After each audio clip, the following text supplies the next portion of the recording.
नमस्कार, आप देख रहे हैं स्पेशल स्टोरी। मैं हूं परवीन शेख। यूपी की सियासत में एक बार फिर आजम खान का नाम सुर्खियों में है, क्योंकि उनकी जौहर यूनिवर्सिटी की जगह भव्य राम मंदिर बनने जा रहा है। सोशल मीडिया पर यह मांग तेजी से उठ रही है। एक मंदिर, वो भी जौहर यूनिवर्सिटी की जमीन पर, अपने आप में काफी चौंकाने वाला है।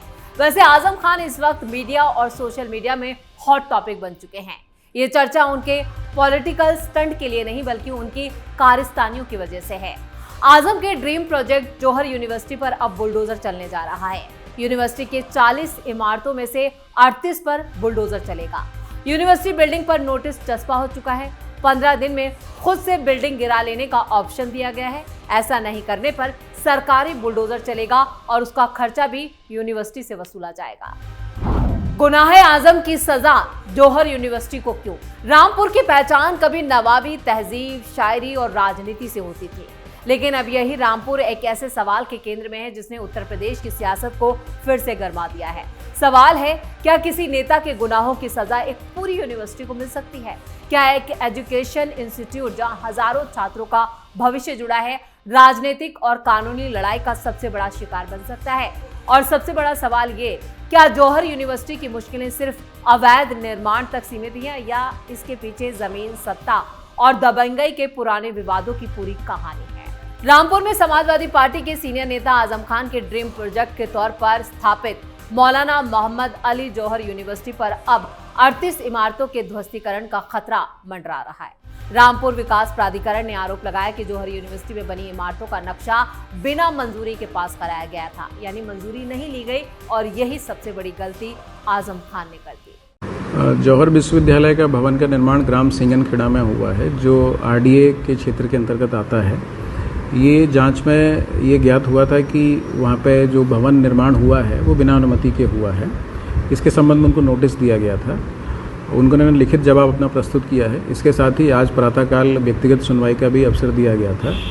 सारी कार्रवाई संपन्न होने के बाद ये तथ्य प्रकाश में आया है कि जौहर यूनिवर्सिटी में 40 भवनों का निर्माण किया गया था, जिसमें से मात्र 2 ही भवन ऐसे हैं जिनका मानचित्र स्वीकृत है। शेष 38 जो भवन है बिना मानचित्र स्वीकृत कराए बनाए गए थे।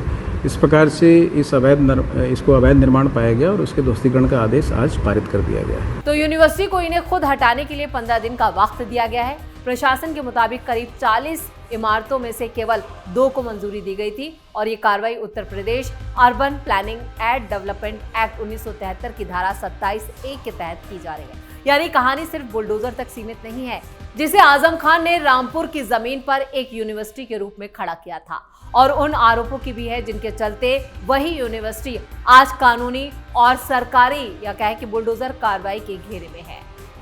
जौहर यूनिवर्सिटी एक सपना या सत्ता का प्रतीक। आजम खान ने जौहर यूनिवर्सिटी को सिर्फ एक एजुकेशन इंस्टीट्यूट के तौर पर नहीं देखा। उनके लिए ये रामपुर में एक एजुकेशन का बड़ा केंद्र बनाने का सपना था।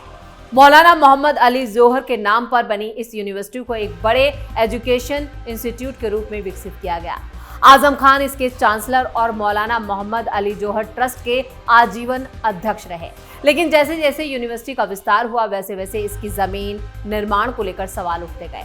आरोप लगा कि यूनिवर्सिटी के लिए कई एकड़ जमीनों पर कब्जा किया गया, किसानों की जमीनें हथियाई गईं, गरीबों से जमीनें छीनी गईं, कई जमीनों के अधिग्रहण और खरीद में नियमों की अनदेखी की गई। यही विवाद आगे चलकर कोर्ट और प्रशासनिक जांच तक पहुंचे।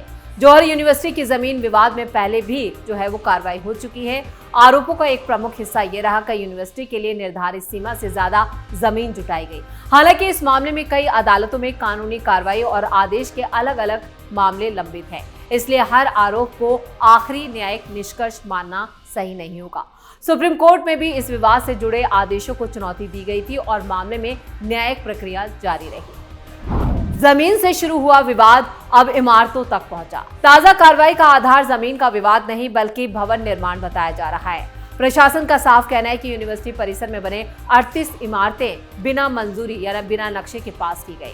क्षेत्रीय जूनियर इंजीनियर की रिपोर्ट के बाद कार्रवाई शुरू हुई। यूनिवर्सिटी मैनेजमेंट को नोटिस दिया गया, जवाब मांगा गया और व्यक्तिगत सुनवाई भी हुई। प्रशासन के मुताबिक सुनवाई के बाद यूनिवर्सिटी की दलीलों को स्वीकार नहीं किया गया।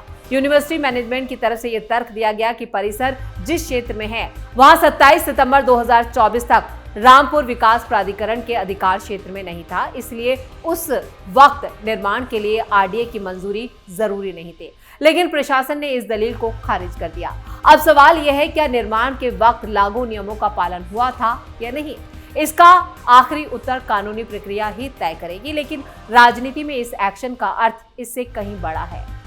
आजम खान पर कार्रवाई या यूनिवर्सिटी पर? आजम खान लंबे वक्त से कानूनी मामलों का सामना कर रहे हैं। उनके खिलाफ जमीन, फर्जी दस्तावेज, धोखाधड़ी और कई आरोपों से जुड़े कई मामले अदालतों में हैं। जौहर यूनिवर्सिटी भी इन विवादों से अलग नहीं रही। आजम खान के समर्थकों का आरोप है कि सरकार राजनीतिक बदले की भावना से कार्रवाई कर रही है और उनका कहना है कि एक नेता से राजनीतिक लड़ाई का असर एक एजुकेशन इंस्टीट्यूट पर नहीं पड़ना चाहिए। दूसरी तरफ प्रशासन का तर्क है कि एक्शन कानून और इमारतों के नियमों के उल्लंघन के खिलाफ है। सरकार का साफ कहना है कि कानून सभी के लिए एक समान है, चाहे निर्माण किसी आम जनता का हो या किसी बड़े राजनीतिक नेता का। यहीं से असली सवाल खड़ा होता है, क्या जौहर यूनिवर्सिटी आजम खान की राजनीतिक विरासत का हिस्सा बन चुकी है? आजम खान की राजनीति का केंद्र रामपुर रहा। दशकों तक उन्होंने यहां अपनी मजबूत राजनीतिक पकड़ बनाए रखी। उनके लिए जौहर यूनिवर्सिटी सिर्फ शिक्षा का केंद्र नहीं, बल्कि उनके सार्वजनिक जीवन की सबसे बड़ी परियोजनाओं में से एक थी। इसलिए जब यूनिवर्सिटी पर एक्शन होता है तो उसका राजनीतिक संदेश भी जाता है। सरकार के लिए ये सिर्फ अवैध निर्माण का मामला क्यों है? योगी सरकार के नजरिए से मामला बेहद सीधा है। अगर किसी इमारत में बिना मंजूरी भवन बनाए गए तो कार्रवाई होगी। प्रशासन का दावा है कि करीब 40 भवनों में से 38 के निर्माण को स्वीकृति नहीं थी, इसलिए उन्हें हटाने का आदेश दिया गया है। यूनिवर्सिटी को पहले खुद कार्रवाई करने का मौका दिया गया है। अगर निर्धारित समय में निर्माण नहीं हटाया गया तो प्रशासन आगे आएगा और बुलडोजर चला देगा, जिसका खर्चा भी यूनिवर्सिटी को देना होगा। लेकिन इसको लेकर आलोचकों का सवाल है, क्या किसी बड़ी यूनिवर्सिटी परिसर को ध्वस्त करने से पहले छात्रों, टीचरों और उससे जुड़े जो गतिविधि है उनके भविष्य पर विचार किया जाएगा? अगर 38 इमारतों पर कार्रवाई होती है तो इसका असर सिर्फ दीवारों और छतों पर नहीं पड़ेगा। इससे कक्षाएं, दफ्तर, छात्र सुविधाएं और यूनिवर्सिटी की पूरी कार्यप्रणाली प्रभावित होगी, यानी पूरी जौहर यूनिवर्सिटी मिट्टी में मिल जाएगी। इसलिए यह मामला सिर्फ कानून बनाम आजम खान का नहीं, ये मामला कानून बनाम इंस्टीट्यूट का भी है। जौहर यूनिवर्सिटी के खिलाफ कार्रवाई का राजनीतिक संदेश। उत्तर प्रदेश की राजनीति में बुलडोजर कार्रवाई पहले ही एक बड़ा राजनीतिक मुद्दा है। सरकार इसे कानून का शासन बताती है, जबकि विपक्ष इसे राजनीतिक प्रतिशोध कहता है। जौहर यूनिवर्सिटी के मामले में भी यही टकराव सामने आ रहा है। समाजवादी पार्टी से जुड़े नेताओं का साफ कहना है कि यूनिवर्सिटी को आजम खान ने सालों की मेहनत से बनाया और इसे गिराने से एजुकेशन यानी शिक्षा का नुकसान होगा। वहीं प्रशासन का कहना है कि शैक्षणिक संस्थान होने का अर्थ ये नहीं है कि उसे भवन निर्माण नियमों में छूट दे दी जाए। हालिया घटना में विपक्षी नेताओं ने मुख्यमंत्री योगी आदित्यनाथ से कार्रवाई रोकने की अपील भी की है। कांग्रेस ने इसे बदले की भावना बताई। यानी एक तरफ सवाल ये है कि क्या कानून से ऊपर कोई संस्था हो सकती है, और दूसरी तरफ सवाल यह है कि कानून लागू करने के नाम पर शिक्षा के केंद्र को नुकसान पहुंचाया जा सकता है। आजम खान की राजनीतिक कहानी और जौहर यूनिवर्सिटी। आजम खान का राजनीतिक जीवन उतार चढ़ाव से भरा रहा और ज्यादातर वक्त उनका जेल में ही बीता। वो उत्तर प्रदेश की राजनीति में लंबे वक्त तक प्रभावशाली यानी दबंगई करते नजर आए। सत्ता में रहते हुए उन्होंने रामपुर में अपनी मजबूत राजनीतिक पहचान बनाई, जहां पर जैसे चाहा वैसे सत्ता का इस्तेमाल किया। जौहर यूनिवर्सिटी इसी राजनीतिक और सामाजिक प्रभाव के दौर में आकर एक आकार लेती है। लेकिन सत्ता बदलने के बाद हालात बदल गए। जो परियोजना कभी आजम खान की उपलब्धि मानी जाती थी, वही अब जांच और कार्रवाई का केंद्र बन गई। यही राजनीति का सबसे बड़ा सच है, सत्ता के साथ हालात बदल जाते हैं। जौहर यूनिवर्सिटी का विवाद ये दिखाता है कि किसी बड़े संस्थान का निर्माण सिर्फ ईंट पत्थर से नहीं होता, उसके पीछे जमीन के दस्तावेज, परमिशन, नक्शे, नियम, प्रशासनिक मंजूरियां और कानूनी प्रक्रियाओं का पालन करना बेहद जरूरी है, जो आजम खान ने नहीं किया। वो खुद को इतना पावरफुल समझते थे कि उन्होंने सरकार को दरकिनार उसके नियमों की धज्जियां उड़ाई और इन धज्जियां उड़ाते उड़ाते वो इस हद तक नीचे चले गए कि अब इसकी सजा उन्हें इस उम्र में मिल रही है। अगर किसी मामले में आरोप और अंतिम न्यायिक फैसला अलग होता तो राजनीतिक बहस से पहले ये कानूनी प्रक्रिया का भी सम्मान जरूरी था। अब आगे क्या होगा? अब सबसे बड़ा सवाल यह है कि 15 दिन बाद प्रशासन क्या कदम उठाएगा। क्या यूनिवर्सिटी मैनेजमेंट आदेश को अदालत में चुनौती देगी? क्योंकि बात की जा रही है इस मामले को सुप्रीम कोर्ट में चुनौती दी जाए। क्या ये मामला वहां टिक पाएगा? ये भी बड़ा सवाल है। इसके साथ ही जमीन से जुड़े पुराने मामलों की स्थिति भी महत्वपूर्ण है। यूनिवर्सिटी से जुड़े कुछ जमीन मामलों को एक साथ सुनने की मांग भी की जा रही है। इससे साफ है कि जौहर यूनिवर्सिटी का विवाद अभी खत्म नहीं हुआ है। एक और महत्वपूर्ण घटनाक्रम यह है कि यूनिवर्सिटी परिसर से गुजरने वाली सड़क को सार्वजनिक रास्ते के रूप में घोषित किया गया और वहां आम रास्ते का संकेत जो है वो लगाया गया। इससे ये संकेत मिलता है कि प्रशासन यूनिवर्सिटी परिसर और उससे जुड़ी सार्वजनिक संपत्तियों को लेकर भी अपना रुख सख्त कर चुका है, यानी यूनिवर्सिटी को मिट्टी में मिलाया जाएगा, ये तय माना जा रहा है। क्या ये गुनाहे आजम की सजा है? वैसे इसे आजम खान के खिलाफ कार्रवाई कहा जा रहा है, उनके गुनाहों की सजा कहा जा रहा है। उनके समर्थक इसे राजनीतिक बदला कह रहे हैं। सरकार इसे कानून का पालन बता रही है, लेकिन कानूनी रूप से किसी भी निर्माण को अवैध किए जाने का अंतिम आधार दस्तावेज और उससे जुड़े कानूनी दांव-पेच होते हैं और फैसला अदालतों में भी होता है। फिर भी जनता के सामने सबसे बड़ा सवाल यही है, अगर आजम खान पर आरोप है तो कार्रवाई उनके खिलाफ होनी चाहिए और उस यूनिवर्सिटी पर भी जहां ये छात्र पड़े। यही वो बिंदु है जहां ये कहानी भावनात्मक और राजनीतिक दोनों रूप लेती है।